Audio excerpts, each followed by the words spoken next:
My name is Brooke Tenney. I'm a retired nurse.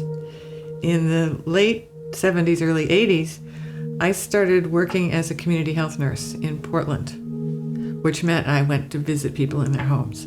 Then, of course, I became aware of the Maine Hospice Council, attended a lot of their education sessions to learn more, and became involved with that organization to support hospice care in the state of Maine. It was at a meeting of hospice nurses, and she was still then the manager of the hospice program in Damariscotta, I believe. Shortly after that, she became the executive director of the Maine Hospice Council. I eventually ended up working on the education committee at the Maine Hospice Council, and for a while I was president of the board.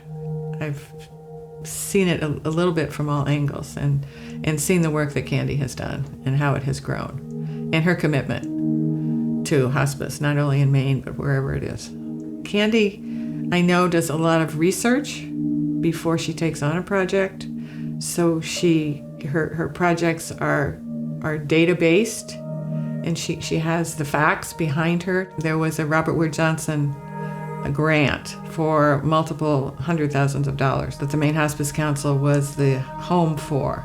And there were, I think, 14 partners for that. And a lot of it was pain management and hospice care in the state. Candy's work in the prisons, because as you know, we might expect, people die in the prisons.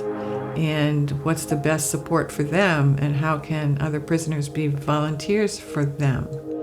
Candy's work with veterans, recognizing that they have they come home there, they have a lot of issues that are multifaceted, that they could benefit from a multidisciplinary team approach.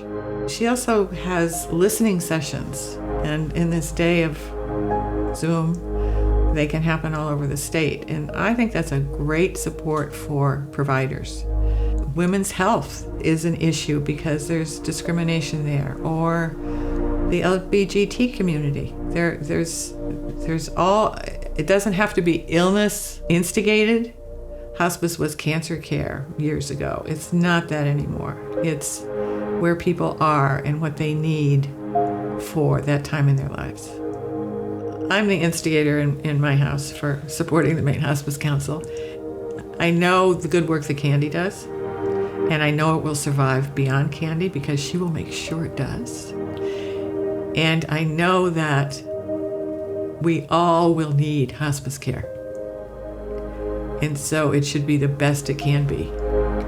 And I feel if I contribute in many ways, like sitting here today, or giving money, or talking with people about hospice care when they're open to it, I can contribute in those ways to help keep this going and make it bigger and better in the state of Maine.